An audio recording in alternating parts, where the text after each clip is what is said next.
बिस्मिल्लाहिर्रहमानिर्रहीम। अस्सलाम वालेकुम नाजरीन। प्रोग्राम सच तो ये है के साथ मैं हूँ बाबर गोरसी। नाजरीन, आज अपने प्रोग्राम में बात करेंगे ऑडियो लीक्स के हवाले से। अभी आपने देखा है कि पाकिस्तान में एक नया सिलसिला शुरू हो गया है और ये सिलसिला जो है वो कोई नया नहीं है। इससे पहले भी ऑडियोज़ जो है वो लीक्स होती रहीं, लेकिन इस दफ़ा जो ऑडियो लीक्स हैं वो आपने देखा है कि प्राइम मिनिस्टर हाउस से हो रही हैं। इसी तरह आप देखते हैं कि आला दफातर से हो रही हैं। और ये एक जो ऑडियो लीक्स हो रही हैं इस पर तमाम लोग यही कह रहे हैं कि ये तशवीशनाक सूरत हाल है, इससे पाकिस्तान का जो इमेज है वो अच्छा नहीं जाएगा। आज आपने देखा है कि पार्ट 2 जो इमरान खान की ऑडियो लीक्स थी उसका आ गया। उससे पहले भी आपने देखा कि पार्ट 1 जिसको सोशल मीडिया कह रहा है, प्रिंट मीडिया कह रहा है, इलेक्ट्रॉनिक मीडिया उसको पार्ट 2 कह रहा है, जिसमें पहले आपने देखा था कि वो आज़म खान जो प्रिंसिपल सेक्रेटरी थे उनसे बात कर रहे थे। अभी आपने देखा है कि वो मुख्तलिफ जो मिनिस्टर्स हैं, जिसमें आपने देखा शाह महमूद कुरैशी हैं, असद उमर हैं, और उनसे वो बात कर रहे हैं जो साइफ़र के हवाले से बात कर रहे थे कि जो एक मरासला आया था जो कि वहाँ पर असद मजीद थे उस वक्त एम्बेसडर, उन्होंने लिखा था अमेरिका से कि डोनाल्ड लू जो हैं उनके अंडर सेक्रेटरी ऑफ स्टेट, वो कह रहे हैं कि अगर तहरीक अदम एतमाद कामयाब ना की गई तो फिर ये है कि पाकिस्तान को ख़तरात हो सकते हैं। फिर 27 मार्च का एक जलसा हुआ इस्लामाबाद में, उस हवाले से आपने देखा कि इमरान खान साहब ने एक लेटर लहराया और कहा कि ये वो साजिश है, और बताया कि ये कौन कौन इस साजिश में मुब्तला था और किस किस ने ये साजिश की और उनके क्या अज़ाइम थे। उस हवाले से भी अभी आपने देखा है कि सोशल मीडिया पर जो दूसरी ऑडियो लीक्स हैं उसमें वो कह रहे हैं कि जी अमेरिकन का नाम नहीं लेना, लेकिन इसको पोलिटिसाइज़ करना है और उससे से ज़्यादा फ़वाइद हासिल करने हैं। दूसरी जानिब आपने देखा है कि मरीम नवाज़ की भी ऑडियो लीक्स हुई, उसमें शहबाज शरीफ जो वज़ीर आज़म पाकिस्तान है उनकी भी ऑडियो लीक हुई, और जिसमें राना सनाउल्लाह जो वज़ीर दाखिला है, एहसन इकबाल प्लानिंग मिनिस्टर, आज़म तारड़ जो है वज़ीर कानून, उनकी भी हुई। और उसके साथ साथ आपने देखा है कि सरदार एयाज सादिक जो उनके वज़ीर हैं इकनॉमिक अफेयर्स के, उनकी भी ऑडियो लीक हुई और उसमें वो मुख्तलिफ अराक के हवाले से बात कर रहे थे, पॉलिटिकल बात कर रहे थे।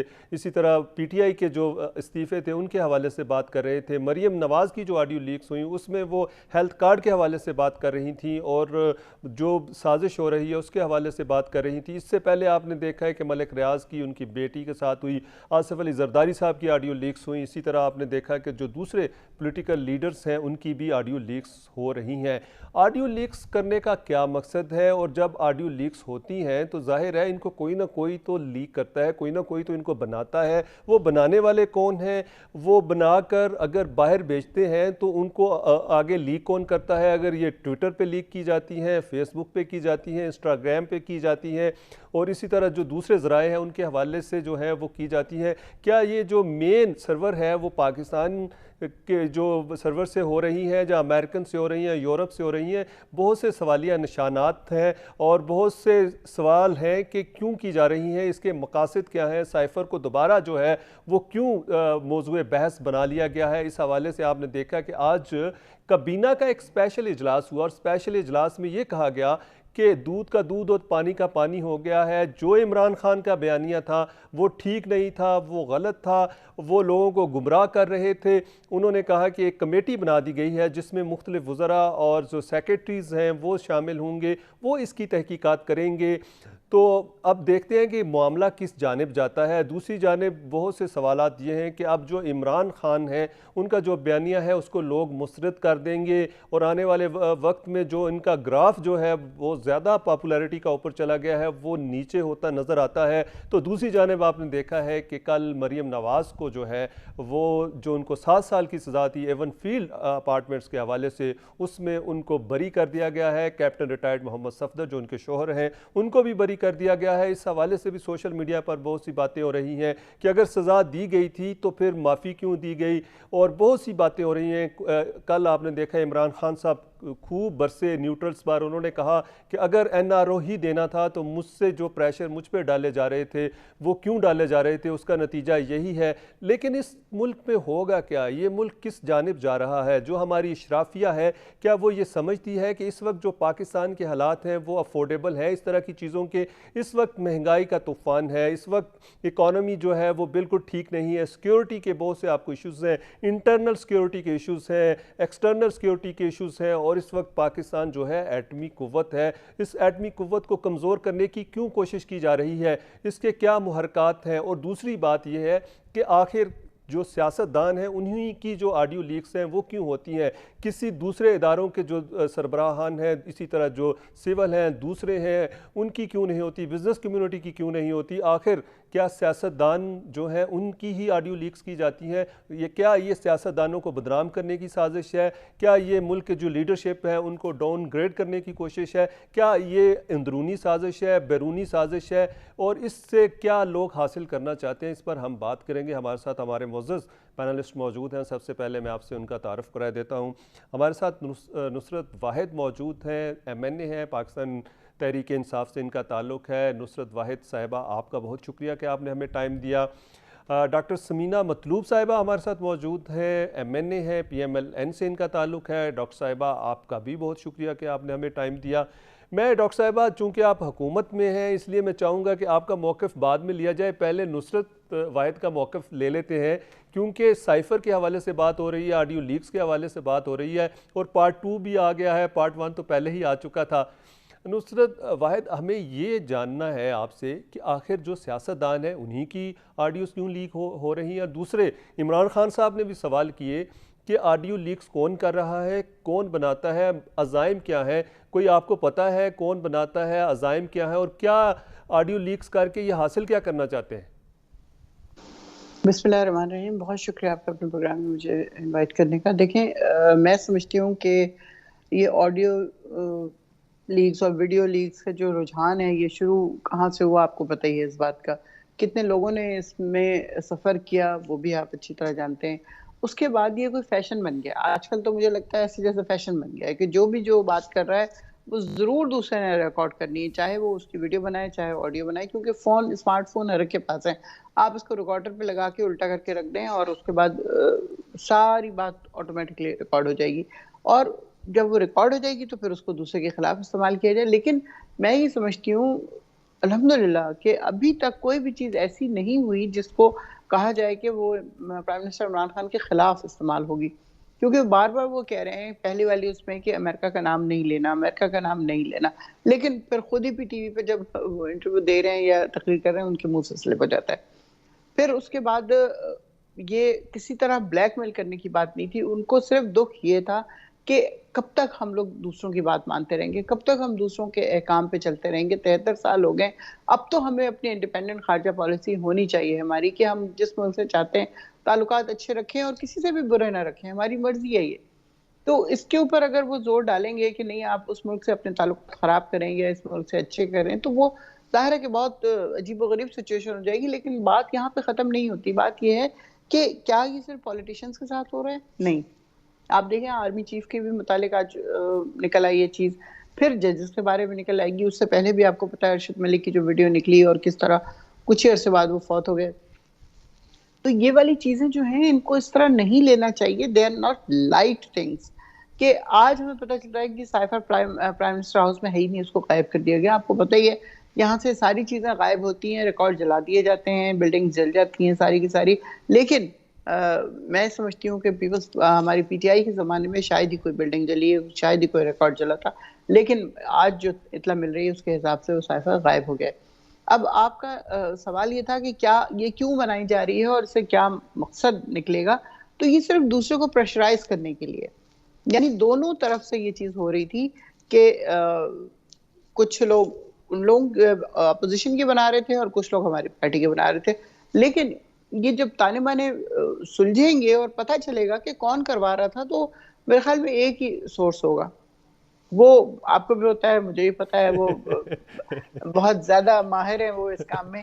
तो देखें क्या होता है आगे। अभी तो बहरहाल नुकसान तो अभी किसी का हो नहीं रहा। वैसे तो मतलब लोगों को काफ़ी हद तक असलियत का पता ही है, चाहे वो उनकी पार्टी के हों, चाहे हमारी पार्टी के या किसी और पार्टी के। लोगों को अब लोग बहुत ज़्यादा अवेयर हो गए हैं, उनके अंदर वो वाली चीज़ नहीं रही कि कोई उन्हें वर्गलाएगा और बगल जाएँगे, वो तो इस तरह की चीज़ नहीं है। अच्छा, डॉक्टर समीना की जानिब जाते हैं। डॉक्टर समीना, आपने नुसरत की गुफ्तगू सुनी, उन्होंने कहा कि हमें पता है कौन बनाता है, आपको भी पता, हम तो बोल नहीं सकते, हमारी तो मतलब ज़ुबान ही वो है, बिल्कुल कह लें कि ताले लगे हुए हैं। अब आप बता दें कि कौन बनाता है। दूसरा ये बताइएगा कि अब आप लोगों ने कमेटी बना दी है, पहले आप अपोजिशन में थी, अब आप हुकूमत में हैं, और इसकी जो है वो करेगी, पूरी तहकीकात करेगी। क्या अपोजिशन जो है उस कमेटी की तहकीकात को मानेगी? अगर इमरान खान और उनकी पार्टी कह रही है कि जुडिशल इंक्वायरी करा ली जाए, तो इससे अच्छी बात नहीं है कि चीफ जस्टिस की सरबराही में हो जाएगी, एक ही दफ़ा जो है तमाम जो स्टेक होल्डर हैं उसको मान लेंगे। बिस्मिल्लाहिर्रहमानिर्रहीम।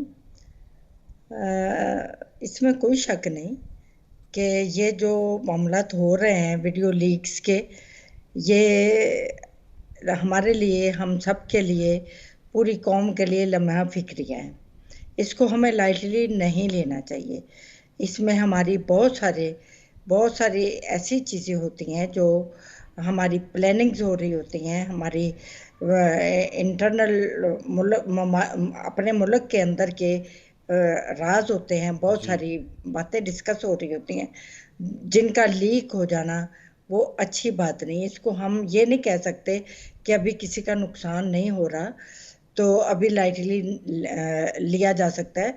लाइटली कैसे लिया जा सकता है? अगर अभी हम तदारुक नहीं करेंगे। देखिए जी, ये जिम्मेदारी तो इस वक्त पीएम हाउस की, आईबी की और आईएसआई की बनती है। उन्हें अपनी जिम्मेदारी के लिए तैयार रहना चाहिए और उन्हें फाइंड आउट भी करना चाहिए कि कल्प्रिट कौन है, और उसे कड़ी से कड़ी सज़ा भी मिलनी चाहिए। जब तक जज़ा और सज़ा का अमल नहीं होगा और ये मामला जो है वो रुकने वाला नहीं है। बाकी रही बात वो साइफर का मामला था, उस वक्त जब ये वो उस वक्त ही पता था कि ये गलत बात जोड़ के और एक बयानिया बनाया गया है, इसकी कोई हकीकत नहीं है। अब ये इसको तोड़ के मरोड़ के इसको हकीकत साबित करने की कोशिश की जाए, उसका फ़ायदा नहीं है।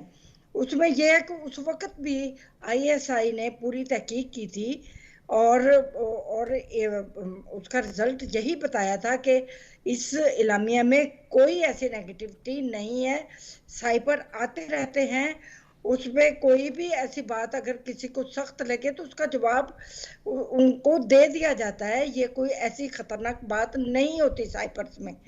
और लेकिन उसको हमने खामखा में एक इशू बनाया और सिर्फ अपना एक पॉलिटिकल स्टंट बनाया, जो कि नहीं चाहिए। झूठ जो है वो झूठ यहाँ होके ही रहता है। लेकिन फिर हाँ, उसके बाद हमने तो यही कोशिश की कि इनको हम किसी भी तरीके से सेटिस्फाइड करें, इन्वेस्टिगेट करें। वो अपने तौर पे हमने बेहतरीन अदारे के ज़िम्मे लगाया और उसकी इन्वेस्टिगेशन की गई, तो उसको सही और सच्चा कहीं से नहीं पाया गया। जी अच्छा, बिल्कुल डॉक्टर साहिबा, सही और सच्चा कहीं से नहीं पाया गया। बिल्कुल हम बात आपसे जारी रखेंगे, लेकिन पहले एक ब्रेक लेते हैं और ब्रेक से जब वापस आएंगे तो हम नुसरत वाहिद से पूछेंगे कि वो कहती हैं कि ये हकीकत नहीं थी और इसको हकीकत बनाने की कोशिश की गई। और इसी तरह उन्होंने प्रीमियर एजेंसी की बात की कि उन्होंने तहकीकात की और तहकीकात में ये साबित हो गया कि ये जो साइफ़र है ये रूटीन मैटर्स हैं, आते रहते हैं इस तरह के साइफ़र। ये मुख्तलिफ जो एम्बेसडर्स हैं, हाई कमिश्नर्स हैं, वो लिखते हैं और उनकी आरा बताई जाती है कि वो क्या सोचते हैं। लेते हैं ब्रेक, हमारे साथ रहिएगा।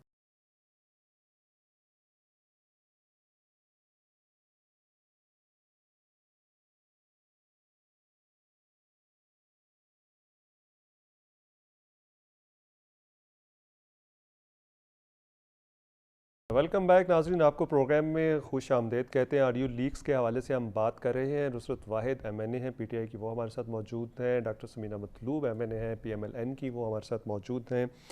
नुसरत वाहिद की जानिब जाएंगे और नुसरत वाहिद से हम जानने की कोशिश करेंगे। नुसरत, डॉक्टर समीना कहती हैं कि जी ये जो हकीकत नहीं थी, साइफ़र जो है आते रहते हैं और इस तरह की जो इंडिकेशंस हैं वो एम्बेसडर्स और हाई कमिश्नर जो है वो बेचते रहते हैं। तो उन्होंने कहा कि जो प्रीमियर एजेंसी थी उन्होंने उसकी तहकीकात की और उससे कुछ नहीं निकला।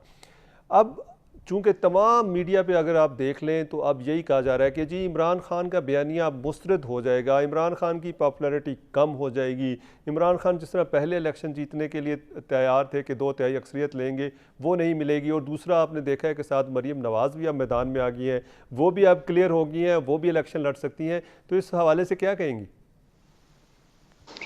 सबसे ज़्यादा तो साइफर की जो रियलिटी है वो ये बताती है कि मरीम नवाज साहिबा और उनके शौहर बरी हो गए हैं, सागदार वापस आ गए हैं। आते साथ ही उसी जिस जहाज में गए थे उसी जहाज में वापस आते हैं और आते साथ ही वही ओहदा संभाल लेते हैं जो जिसको देख छोड़ ले के ये फिर, जिस भागे थे। जहाज़ में गए थे तो उसी में आए हैं, कोई तो बात है। जी हाँ, बिल्कुल कोई बात है, जाहिर है कोई तो बात है। इसका मतलब है कि वो साइफर सच्चा था जिसका जिक्र कर रहे थे इमरान खान साहब। और उस वक्त तक जब ये उनके उससे बात नहीं हो रही थी, क्या नाम था उस बंदे का, आजम खान। आज़म आजम खान। खान से जब बात हो रही थी उस वक्त तक उनको दिखाया नहीं गया था साइफर। सिर्फ आजम खान बता रहा था कि एम्बेसडर ने इस तरह लिखा है और हम ऐसा करते हैं, मीटिंग बुला लेते हैं और उसके मिनट्स लिख लेंगे, क्योंकि उस साइफर को छुपाया जा रहा था। और फिर उसमें खान साहब खास तौर पे कह रहे थे कि मुल्क का नाम नहीं लेना, मुल्क का नाम नहीं बताना। और दूसरा ये कि खान साहब के ऊपर जो एक इल्ज़ाम लग रहा है कि जी उन्होंने कहा इसको साजिश बना लेते हैं, वो साजिश बना नहीं लेते, वो अल्फाज को तोड़ा मोड़ा गया है वहाँ पे और वो एक्चुअली कह रहे थे कि ये साजिश है। और इसकी रियलिटी को तो कोई चैलेंज इसलिए नहीं कर सकता कि उन्होंने हर एक से बात की, हर एक को दिखाया। फिर जी जिस तरह जब उनके पास आया है उसके बाद उन्होंने आर्मी चीफ को दिखाया, अदलिया के चीफ को दिखाया, फिर उसके बाद जो सिक्योरिटी काउंसिल है उसको दिखाया, फिर सदर ममलिकत को दिखाया, फिर शाह महमूद थे और असद उमर वगैरह उनको दिखाया। तो ये इस मीडिया तरह नहीं के कहा कुछ जा लोगों सकता। को भी दिखाया गया। हाँ जी, जी मीडिया के भी कुछ लोगों को दिखाया गया। तो जी इसको ये नहीं, इसकी प्रेजेंस से निगेट नहीं किया जा सकता। और इस किस्म के जिस तरह डॉक्टर साहबा कह रही हैं कि इस तरह की चीज़ें आती रहती हैं लोगों के उसमें, तो इस तरह की चीज़ें नहीं आती लोगों के उसमें। मैं सिर्फ अर्ज़ ये करूँगी कि क्या इंडिया जो अपने रशिया से ताल्लुकात रखता है और हमेशा रखता है और अमेरिका से भी हैं उसके, तो कभी उनको क्यों इस तरह का साइफर नहीं आया? अभी जबकि वो सारा बेनिफिट्स ले रहा है रशिया से, वो हम क्यों नहीं ले सकते? इसलिए कि हम छोटे मुल्क हैं, इसलिए कि हम मुसलमान मुल्क हैं, इसलिए कि हम एटॉमिक हमारे पास बॉम्ब बनाने की हैसियत है। हम इकलौते इस्लामी मुल्क हैं जिसके पास ये वाली आप सभी कैपेबिलिटी है। तो हमें इसलिए धमका के रखा जाएगा कि जी आपको हम पैसे देते हैं, आपको हम एड देते हैं, तो आप हमारी मर्जी के खिलाफ कैसे रशिया जा सकते हैं? आज ही मैंने जो उनकी आर्मी चीफ की जो सुनी है ऑडियो लीक, उसमें उन्होंने वो कह रहे हैं कि ये हमें बता के गए थे। ऐसा नहीं था कि हमें बता के नहीं गए थे। बस हम लोग ये चाहते थे कि ये करें अपनी मर्जी, लेकिन मुंह से बोले नहीं। और वो खान साहब वो कर नहीं सकते, क्योंकि वो एक सच्चा आदमी है अंदर से भी और बाहर से भी। अगर वो कोई एक्शन ले रहे हैं तो ये हो नहीं सकता कि वो अपने आवाम को ना बता रहे हो। जी यही डॉक्टर वो एक जी गलती थी जिसकी वजह से इमरान खान साहब पकड़े गए। बस अगर वो चुपके चुपके कर लेते सारा कुछ तो कोई उनको कुछ ना कहता ना करता, ना वो एब्सोल्युटली नॉट कहते और कुछ नहीं होता और इसी तरह मुल्क चलता रहता और बस सब ठीक था। जी बात सिर्फ डॉक्टर इतनी है। समीना, नुसरत की बातें जो हैं वो देख लें, मतलब आपके सामने ही है। वो कहती है एनआरओ की बात की जाती है। इमरान खान साहब भी यही कहते थे कि मुझे प्रेशर है, मेरे ऊपर बहुत से लोगों का प्रेशर है, और वो अब तो नाम भी लेना शुरू हो गए हैं। वो कहते थे कि वो चाह रहे थे कि एनआरओ दे दें ताकि वो भी आए और लेवल प्ले फील्ड हो, ताकि आपका जब भी इलेक्शन हो तो फिर आप दोनों को मौका मिलना चाहिए। तो अगर इमरान खान कह रहे थे कि एनआरओ दे दें तो उसके फिर वाज़ेह सबूत आना नहीं शुरू हो गए। आपने देखा है कि पहले यही लोग थे, यही लोग आपने देखा जलसों में आप लोग ही कहते थे कि जी वो ठीक नहीं है। इसी तरह अब आपने देखा है कि जिन अदारों के ख़िलाफ़ आप लोग बात करते थे आप कह रहे हैं कि ये बहुत अच्छे अदारे हैं। तो फिर ये कंट्राडिक्शन नहीं है आपकी पॉलिसी की? मेरी एक बात सुने, ये केस किन के ज़माने में बने थे? और साकिब निसार ने बनाए और उनसे बनवाए गए। नहीं, बने तो नून लीग के दौर में ही थे, इंटेंशनली बनवाए गए थे जी। जो प्लान था इनका इमरान खान का वो बनवाया गया था जी। वो किसी हुकूमत में होने के बावजूद इतने पावरफुल थे। मेरी बात अब कंप्लीट होने दो जी। ठीक है, किसी से कोई बात छुपी हुई नहीं है जी। और अब भी ऐसे एनआरओ नहीं दिया गया। अभी तक कोई देखे, इतने सालों से केस चल रहे थे, अभी तक नैब प्रूफ नहीं कर सकी थी। अब नैब ही जब कह रही है कि हम कोई चीज प्रूफ नहीं कर सके, तो फिर तो कोई जवाब तो बनता ही देखें नहीं ना था मैम, कि अब आपने चेयरमैन अपना लगा लिया है, तो अब नैब कहाँ डिफेंड करेगी? चेयरमैन कौन सा लग गया? नहीं, देखे ना चेयरमैन नैब आपने डॉक्टर आफ्ताब सुल्तान को लगा लिया। मेरी एक बात सुने, तो आप प्रूफ ले लें उनसे, वो साबित भी करेंगे। नहीं, सही है। जो गुनाहगार को गुनाहगार साबित नहीं कर सके, तो अब इस चीज को तो साबित करें, उन्होंने कौन सी प्ली लेके तो इन्हें बरी-उज़्मा किया है। तो दूसरी बात यह है कि भाई ये रशिया और उसकी आड़ में अपने आप को कैसे छुपा सकते हैं कि जी वो उस वक्त खान साहब रशिया चले गए थे, तो अमेरिका ने फसाद डाल दिया। अमेरिका को क्या मसला पड़ा हुआ है कि किसी के मुल्क की इंटरनल पॉलिसीज में वो दखल देता, और इस वक्त भी तो जो उस वक्त कभी दी नहीं किसी ने। फिर वही बात आपने नुसरत मेरे टाइम में नहीं बोलना। ठीक है नुसरत से मैं रिक्वेस्ट करता हूं कि उनको पूरा टाइम दे दे। बिल्कुल सही। अच्छा, अब आप ये वो लुकमा दे रही है सिर्फ। आप भी तो देखें, रशिया के प्रेसिडेंट से भी मुलाकात हुई और अमेरिका के प्रेसिडेंट से भी मुलाकात हुई, तो कोई किसी के मामलात में इतना दखल नहीं देता। ये हम लोग कहानियां गढ़ के जब अपने ऊपर अपने आप को मिसरेबल बनाते हैं और गलत कहानियां फिट करते हैं, वो आखिर गलत बातें डिस्क्लोज तो होनी होती हैं। सच को आंच नहीं होता, गलत ने तो डिस्क्लोज होना ही होता है। उस गलत बात की डिस्क्लोजर पे शर्मिंदगी से बचने के लिए हमेशा सच का ही साथ देना चाहिए।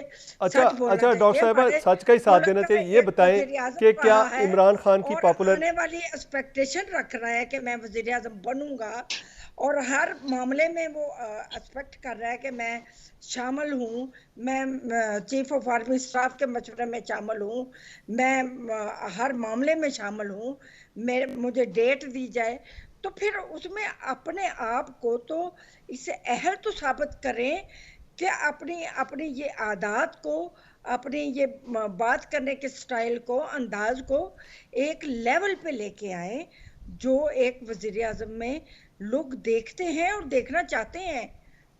तो प्लीज ये इतना तो हम कर सकते हैं, या और इतनी उम्मीद तो रख सकते हैं। आप समझती हैं कि ये तमाम लुक्स जो है शहबाज शरीफ में मौजूद है? आपके सामने है, उन्होंने मेरा नहीं ख्याल कि किसी को कभी गाली गलौज दी हो या रैश हो के बोले हो। लेकिन मैं आपसे ये बात वैसे एग्री करता हूँ कि शहबाज शरीफ वाहिद वो हैं, लीडर हैं। तमाम जितनी भी पॉलिटिकल लीडरशिप है, इनके भाई हैं, इनका ख़ानदान है, इसके अलावा पीपल्स पार्टी है, पीटीआई है, उन्होंने तमाम बातें की हैं, लेकिन ये वाहिद हैं जिन्होंने नहीं की। तो लेकिन यहाँ पे फिर कहा जा रहा है कि ब्रेक का वक्त हुआ है, लेते हैं ब्रेक, हमारे साथ रहिएगा।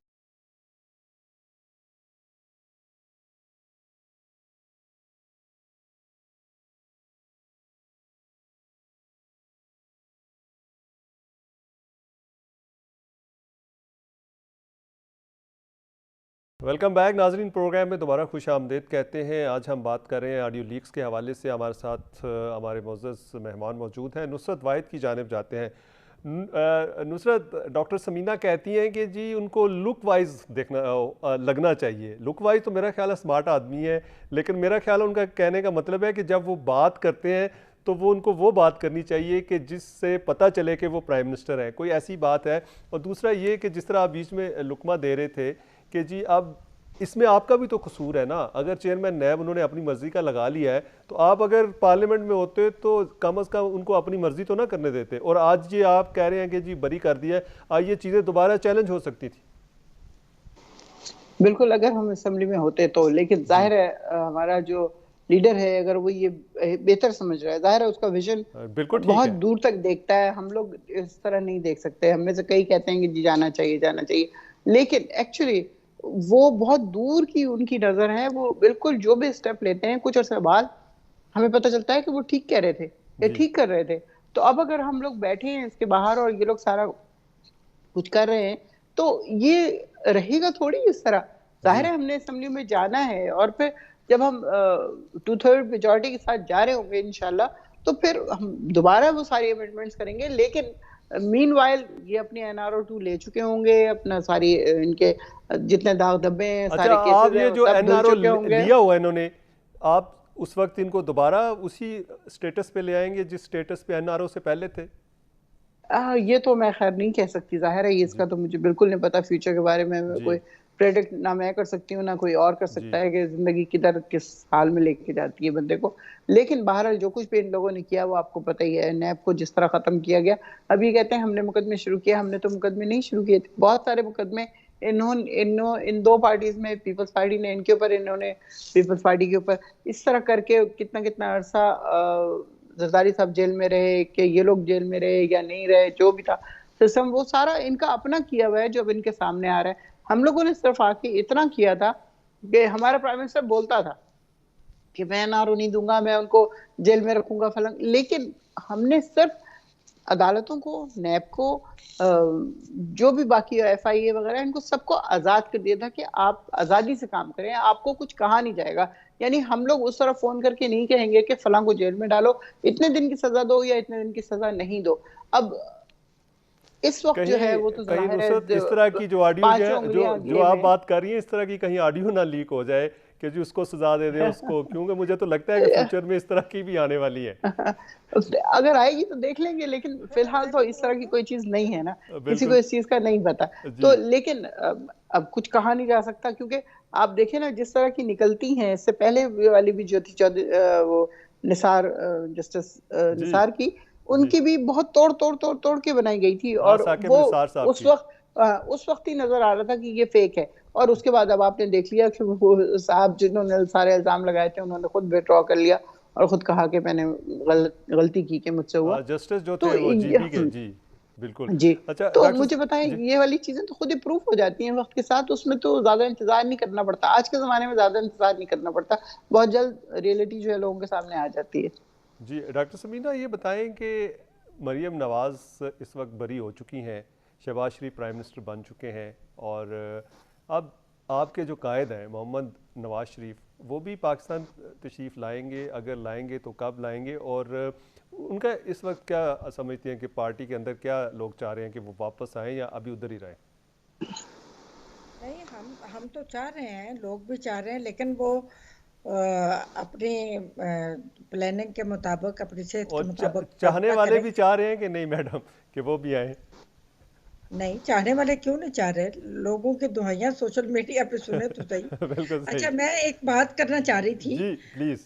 आप मुझे ये बताएं, जी नैब का इन्होंने शोर मचाया हुआ है। जी जी जब इनके 4 साल दौर में जी एहतसाब हो रहा है, जी एहतसाब हो रहा है, मुझे ये बताएं, जो इनके इर्द गिर्द लोग थे, क्या उनके उनके ऊपर मुकदमात नहीं थे? मालम जब्बा का केस नहीं था? BRT का केस नहीं था? और ये आटा स्कैंडल नहीं था? चीनी स्कैंडल नहीं था? ये केस किधर चले गए थे? उस वक्त तो नैब थी, क्यों नहीं इन्होंने तमाम के तमाम केस बिल्कुल ईमानदारी के साथ इन्होंने फ्रंट पे लाए? सिर्फ बातें, मैं यही तो कहती हूँ, बातें ना करें, करके दिखाएं। जो आप सोचते हैं या जो कहते हैं उस पर इम्प्लीमेंटेशन करें। आपकी एक पोजीशन और एक वैल्यू कायम, हमेशा कायम रहेगी, ऐसे नहीं। और बाकी हम चाहते हैं कि भी हमारा कायद दोबारा आए, और इंशाल्लाह अल्लाह करेगा, अल्लाह आसानियां पैदा करेगा, और वो भी जी। दोबारा अच्छा उन्हें डॉक्टर लेके समीना, आएंगे, क्योंकि आपने कहा कि उनके बगैर हमारी पार्टी, सच्ची बात है कि हम तो अपने आप को बिल्कुल ही नामुकम्मल समझते हैं। जी वो एक्चुअली हमारे लीडर हैं, असल में वो लोगों के दिलों में वो ही धड़कते हैं, अच्छा, लोग आप उन्हें ही चाहते हैं। मरियम नवाज जो हैं वो क्लियर हो गई हैं, आप समझती हैं कि वो असेंबली में आएंगी या अगली असेंबली के लिए इलेक्शन लड़ेंगी? कोई रोल प्ले करेंगी या कोई एडवाइज़र बना दिया जाएगा उनको? नहीं, इलेक्शन लड़ेंगी, अच्छा, अभी नहीं आ मेरा रही इस ख्याल। असेंबली में? हम्म अच्छा डॉक्टर साहबा, फिर आपसे, आपने नैब की बात की और सारा कुछ, अभी जो अमेंडमेंट्स की हैं नैब में, वो तो उससे तो फ़ायदा तमाम आपके जो कोलिशन पार्टनर्स हैं, आपको हुआ है, आपके कोलिशन पार्टनर्स को हुआ, उसको तो उसका फ़ायदा तो PTI को हुआ नहीं है। चीनी अच्छा, स्कैंडल की अब आपने बात आपने की तो चीनी वाले तो आपके साथ आ गए।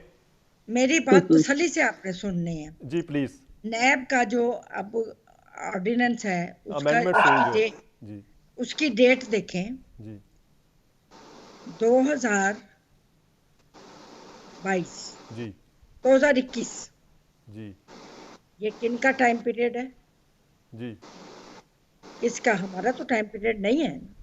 नहीं आप अब वो तो नहीं नहीं, ठीक। जी पहले मेरी बात सुने और जी उसका जवाब दें। जी 2021 किन का टाइम था? इनका था। इनका था। जी अमेंडमेंट भी यही लेके आए हैं। जी अगर हम लाए होते तो हमारा 2022 का लिखा जाता।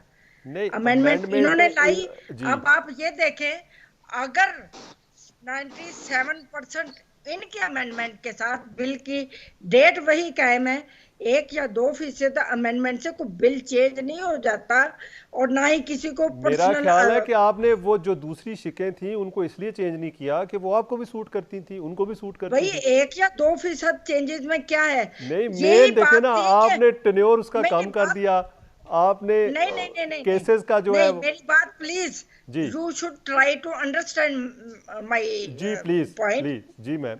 मैं अब आप ये देखें, उसमें क्या चीज हमने चेंज की जी कि मफरूजे की बिना पे जो केस बनता है और नैब उठा के ले जाती है 90 दिन के लिए, जी क्या वो जायज था? जायज होता है? नहीं ऐसा तो नहीं होना मफरूज चाहिए, बिल्कुल ठीक बात है, तहकीकात होनी चाहिए ये उसके चेंज बाद की, उठाना चाहिए। ये बिल्कुल चेंज की, पहले रेफरेंस दायर हो, जी फिर लेके जाए। और जो इन्वेस्टिगेशन का इनको रिमांड का टाइम दिया, इनको दिया गया, दो हफ्तों का दिया गया। इसमें कौन सी, मुझे ये बताएं, इस इनके इस एक्ट की वजह से हमारा मुल्क में इंटर इन्वेस्टर इन्वेस्ट नहीं कर रहा था, जी। एक्सटर्नल इन्वेस्टर नहीं आ रहा अच्छा था, बिल्कुल, ये लोग आपने जो खौफ पॉइंट ज्यादा बताया, थे। नुसरत की जानिब जाते हैं, टाइम भी बहुत शॉर्ट है। नुसरत वो कहते हैं कि जी जो मेन अमेंडमेंट्स थी वो आपके दौर की हुई थी, उसके बाद हमने थोड़ी सी अमेंडमेंट्स की हैं और इन्वेस्टर जो है वो पाकिस्तान में नहीं आ रहा था। इन्वेस्टर कैसे आता, मुझे बताइए। अभी हमने हुकूमत संभाली, कुछ इकोनॉमी थोड़ी सी बेहतर होना शुरू हुई, हमने अपने तमाम कारखाने जो थे 100% पर काम करना शुरू हुए, उनको सब्सिडी दी गई गैस में, बिजली में, सारा कुछ, और हमारी एक्सपोर्ट बढ़ना शुरू हुई। और उसके बाद कुछ और होता, लेकिन कोरोना आ गया। कोरोना के बाद टिड्डी दल आ गया, टिड्डी दल के बाद इन लोगों की चीजें शुरू हो गई सारी। और actually prime minister Imran Khan को उस तरह का टाइम नहीं मिला तसल्ली का जिसमें वो काम कर सकते।